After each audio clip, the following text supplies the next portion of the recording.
wanted to talk about Jake Paul and Tyron Woodley. Tyron Woodley. And Jake Paul, you know what? I'll give him his respect, right? Because we've all been critical, especially because the bums he's been beating up, right? Because he's been taking, like, his local cab driver, and he's been taking Ben Askren, who's retired, or had hip replacement, was overweight as a wrestler. Knocks him out with one punch. I'm like, okay, anyone can do that. You know? Literally, I mean, I can train you for 1 month, you can do it. But, you know, Tyron Woodley packs a punch. Tyron Woodley is one of the best welterweight champions of all time, UFC. He's not a boxer, but, you know, he tried to learn it. He showed up well, too. And he won. And honestly, you have to give credit to, like... Jake Paul won. Jake Paul won. Yeah. You take a kid who is the multi-millionaire, has made all his millions, and doesn't have to fight. He takes 3 years off, basically doing this full time. Takes the training, hires the best nutritionist team, the best trainers, and the best everything, taking it seriously, and looking good for an amateur, like really looking good for an amateur. Now, I wouldn't say like you can't compare him to the pros and stuff. You gotta give him his credit. The only thing I'm really disappointed by is Woodley. I mean, he rocked him. He rocked him bad. Should have been a knockdown because it's scored a knock. If the ropes hold you up or you're pulling yourself up with the ropes, it's a knockdown. That's the rule. The ref didn't see that. Still wouldn't have changed the outcome to me.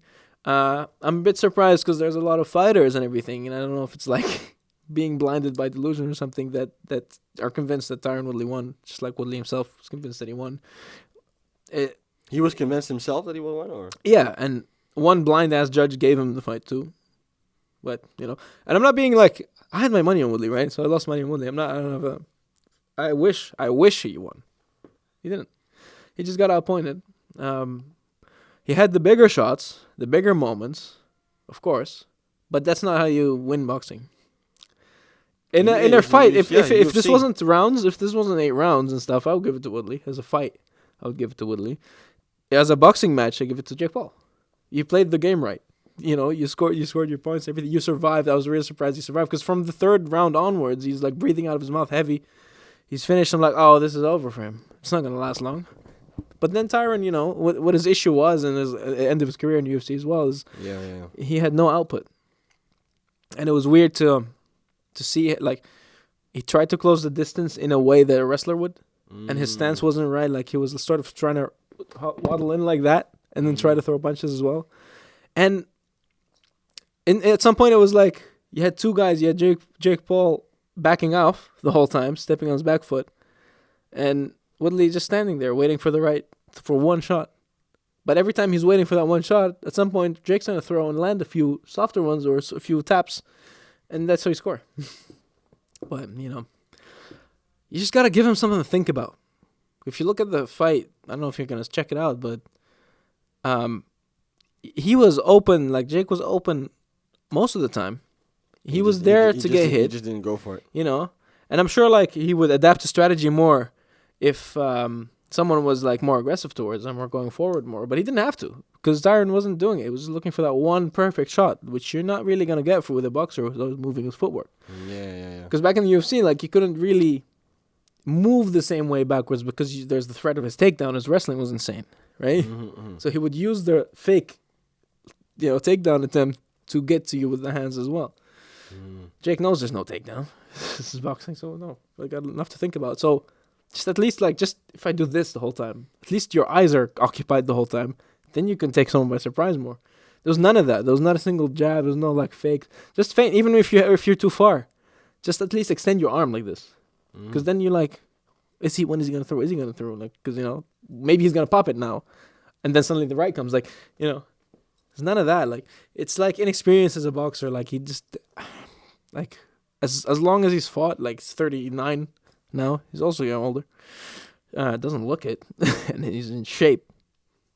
But as much as he's learned how to fight, just shows that boxing is just a different game.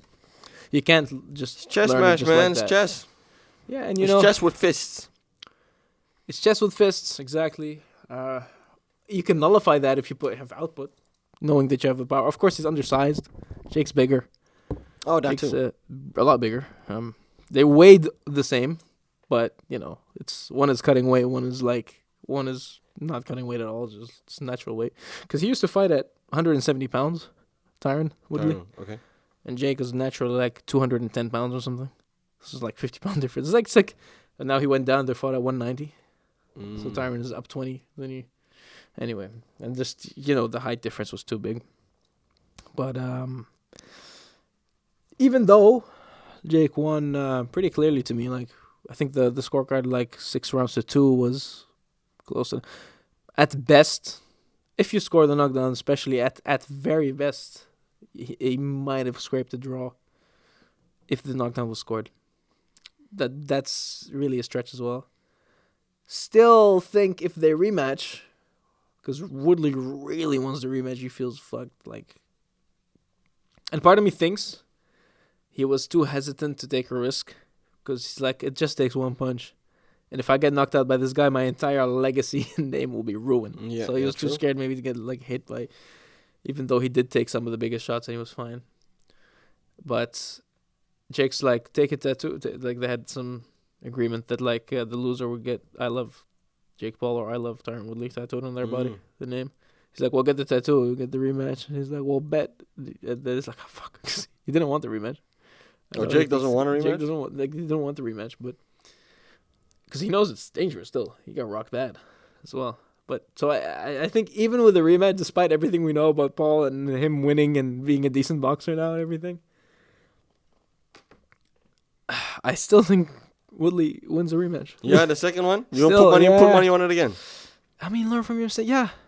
I don't think Jake has what it takes to knock him out specifically. He has knockout power with nothing to knock him out from what we saw. Now, I wouldn't put money on it again, honestly, because what I've learned now is, don't bet on a Jake Paul fight. Oh, yeah. But... why don't you ever just bet on Jake Paul? He's always a favorite, though. That's another thing. Oh. So I'm I'm not going to win little money on someone who's just started boxing. And it's still he wins. And now everyone's like, Tyson Fury's brother was on the card, too, and he would be the next opponent for Jake. Because he's like, oh, finally someone his size who's actually a boxer. And he's also just starting. It's like his fourth fight or something. No, wait, Jake's 4-0. I think he's 6-0 or 7-0 now, the Fury, but he's never been tested. Like, one of his opponents was 11 and 102 or something. 11 wins, 102 losses. And they gave him a small guy, and he couldn't knock him out in the 4-round fight. And, he looks good. Like, he has the skill set. You can see he's like a lifelong boxer. He's trained it and stuff. But he's not the material to be the best. And... what I don't get is some people saying but Jake Paul will beat him, and listen, man, and especially you, Brendan Schaub. I don't know. So, okay, Brendan Schaub is names now. Someone I like. I like him, his takes usually, an MMA, so he's an MMA guy. But you sound like a fucking idiot talking about boxing. You should actually stop analyzing boxing. It's actually cringeworthy shit. The shit he's saying. What did he say? I don't remember specifically what he was saying, but what it comes down to is he was saying that how Jake Paul is too much for Tommy Fury, that's Tyson Fury's brother. He's shown more. He's looked a lot better. And it's listen, man, you forget your own point that you're making, that the guy has not fought a boxer yet, despite what Tommy Fury's record is, who he's beat. He's beat actual boxers and boxers that have a whole lot of experience, not good winners, but they box. And the way you can see the technique he implements. Okay, he couldn't finish this guy. When has anyone's boxing ability ever been based on finishing a guy, though? Not necessarily. There's some people that barely have finished. Fucking Floyd and Manny in the last stretch of their career don't have knockouts. Floyd is not really a knockout guy either, no. The last knockout he got was ages ago, and that was when Ortiz made the mistake of not looking and hugging him again. Yeah, that one. That was the last one. That was the last one, yeah. And it was not really... It's not like he was paying attention. He knocked him out because he wasn't paying attention. So, any person looking at both, any person who watches boxing can tell that Tommy Fury's skill set is leaps and bounds above what Jake is. Now, can Jake still win that fight? He could. Lucky punch. I mean, lucky punch. I don't think he can get him out of there. I think his arms are I think he has some long arms, but what people also tend to forget, it's sometimes hard to fight a guy who's shorter. It's not as easy to knock someone out who's shorter sometimes. Because you can see, a lot of the shots he was missing were well-placed shots if he was fighting someone more of his own size. He was just barely missing because like the guy is like, It's just you know, he's just like, you know, he's this ball of energy. Like the positioning is different. His technique was awkward. It's very awkward because he has one boxing fight. The guy he fought, he's the MMA guy who has one professional fight. This was his second professional boxing fight, and it's like it was hard to land clean on him. Like, yeah, he was dominating him, completely dominated him all 4 rounds, not a dispute, nothing. And people are shitting on him like, oh, he didn't perform well, he didn't look too good. I'm like, bro, you're saying he washed this guy, and he did, but because he couldn't get the finish, now you're like, oh, but Jake Paul will be able to beat him because Jake Paul looked decent against a non-boxer. I think people are getting shit twisted here. Like, do you forget that this guy is still a lifelong boxer? You can see his skill set is and his movements and everything is more natural to him. His muscle memory is a lot more natural, but you're basing it off their performances, which you cannot compare because they're against two different sports, completely different animals. Yeah, completely different animals. Yeah, we'd have to see it, man. We would have to see it. I would love to see that, and maybe he'll prove us wrong again. You know, because Put money on it. Did you watch Love Island? I did in part. The British one? I saw the one where he shows up. He's from there. Yeah. I didn't watch the whole thing, but I saw the part. But like, even though he has those obligations or whatever, but he's still a boxer. That's his thing. So What, isn't he done? It's not like he's still that's been done. I think he's done. Yeah, but what I mean is like, Jake's taken like this is his life now. Like this, at least for now, he's dedicated to boxing. Mm-hmm. Like it's the same for Tommy. There's no other distractions. Whereas with the people he's been bringing in, but he's not. He's not his brother. He doesn't have that sauce. They have the swagger because they have the same father who trains them. He's his half brother, by the way. Oh, okay. Which is hence the looks. Because Tyson Fury. Yeah, they look completely. Looks like a 40-year-old old guy who's fat and and Tommy is a model. And but they have the same father, and their father is a great trainer, and you can tell it's the Fury school, the movements and the whole it flows right, and that's why I don't understand like, and you know what it feels like. It's last point. Back in the day, so Tyson Fury is still undefeated, and he's absolutely one of the best heavyweights of all time. He's up there with the Ali's and the Mike Tysons. People are like, he's there. Well, Stitch Duran agrees with me, motherfuckers. So go take it up with him. Okay. Right? But back in the day, like, I'd say less than 10 years ago, maybe even somewhere when he started gaining some notoriety, everyone was giving him the same critiques as well. They're like, oh, he against a weaker competition, he doesn't really look good. He just got cut here. He didn't really dominate this guy and everything. Like, well, step up to the occasion and fight the best guys, and he's untouchable. Like, I feel like maybe at least a lot of the critique I'm hearing from Tommy, and of course, I really don't think Tommy is going to be a champion. Like, he's not. He's not at that level. I don't think he'll be at that level. And I think his progress is a bit too slow. Like, whereas like Tyson would be like, boom, from one year to the other, he's like improving so much. But the critiques they're getting are similar, are really the same, I feel. And maybe it's the style that they're learning to fight it. It doesn't sometimes look always like they're dominating. It doesn't look like it's not a fancy style. Well, it's fancy, but maybe more defensive, more dancey, and you don't see half the shit that's landing, and you don't see which ones they're blocking. You think a lot of the stuff is landing, but they're actually blocking it. That happens a lot. But there's a lot of critiques that I'm noticing that are similar. Look at Tyson now. Untouchable, best heavyweight in the last decade, at least. About to go knock out Wilder once again. So, You don't think Anthony Joshua is a competition? I really think Fury is 2 steps ahead. At first, I was like going back and forth on it, 50-50. I had this talk with Stitch as well. And I mean, of course, he's a little bit biased because he's in Fury's corner. But, I mean, I was going on 50-50, and then afterwards I changed. I saw AJ's last 2 fights, actually, and then how Fury performed. I'm like, he's not going to be able to touch him.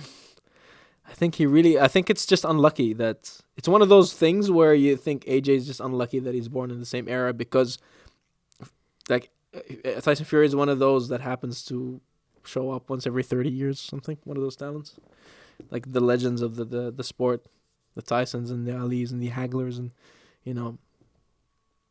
like the biggest names. He's on that level to me, and it's if you were just born 10 years later or 10 years earlier, you would be the guy. It's one of those. It's just because AJ will beat anyone else but him. Right? Anybody? Yeah, okay. Yeah, He beats anyone else. Even Ruiz, being him, he got that one back. Yeah.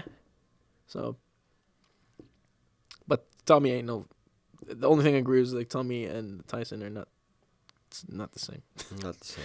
No, but watch out. I'm gonna clip this for you, motherfucker. I'm gonna clip this once they fight, and we're gonna see. But I might be wrong again. I'm curious. I'm gonna have to see that. He'll fight a real boxer, and for the first time, he'll fight someone his size. If that happens, I think he's gonna get cooked if he does. he will get cooked. That's what people are forgetting. The size. Like, oh, he looked good against a 170-pound guy. Like, yeah. I mean, I give him respect. It's you still beat a UFC champion, but different game. It's an actual boxer. Yes. Your size. Yeah. And I'll say this though, I'm allowed to end it. Jake Paul is a real boxer. He's a real boxer now. Oh, he's a real boxer now. Okay. To me, he's a real boxer now. But then there's levels, and are you a professional boxer or are you an amateur level boxer? He's real. He's a real boxer now. But he's an amateur still. Yes, he's a real boxer now. He's a real You amateur. can't call him the YouTuber anymore. Like, he's not this YouTube guy. It's like, he's now a boxer, legitimately. He has a pro record. That's the questionable part. It's the pro record. But you can call him a boxer now. You have my permission to call him a boxer now, too. Okay. He's the boxer. No. The YouTuber gone boxer. That's YouTube, it. yeah. Yeah. Not the Disney kid. I mean, there's money in it. Yeah. We need to get this platform big enough so that I can fight him. So we can, yeah. Yeah, I can make 10 million just fighting. Yeah, are you gonna dive or if they pay you to dive? But you never know what happens. Money changes people, so I can say no now, but that'll be my excuse though afterwards. If I lose. Watch a whole doc come out years from now. Like, they were all paid to lose. They were all paid. But that's what a lot of people are saying too. Like, yeah, they took a dive. Even people now are like, I don't get it. Like, because he didn't get knocked out. So what are you talking about? It was fixed. He actually yeah. The judges were. Do you think he would have almost knocked him out if he it was paid off? Because Woodley had him there. He had him knocked down. If the ropes weren't there, it was a knockdown. His head would hit the canvas. Maybe he would have even knocked down then. So, can't be rigged. Saved by the ropes. Yeah. The funny thing is, that's the meme now. Because even though Jake Paul wanted everything, the big meme, because Jake is like, I'm going to turn you into a meme, because it's in his internet language. He was telling Tyron Woodley. And then Tyron is the one who has the meme now, even though he lost. Because he has that image of Jake, eyes rolled back in the head, holding on the rope, falling. Yeah. Which is a cool thing to have, I don't mind losing if I have that. This is the age of the internet, man. Who cares? Makes up for the losing. I think they saw that, the pay-per-view numbers, if you look at, because he had this flat fee was $2 million that Woodley made, which is already the biggest payday of his life, because UFC didn't pay like that, unless you're Conor McGregor. And with pay-per-view, he made $7 to $8 million.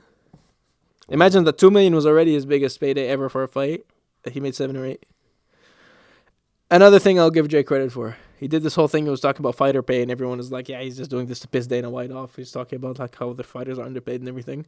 He took $1 million out of his purse, too, and gave bonuses to everyone else on the card. Tommy Fury refused it.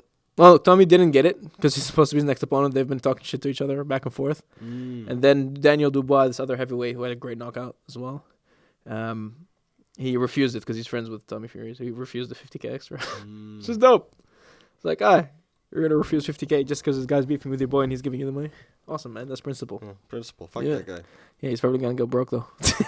Nah, not if he keeps performing like that, man. He has some great knockout. He had first-round knockout. I'm going to send you one fight from the card. The best fight was this guy called Montana Love. I'll send you that.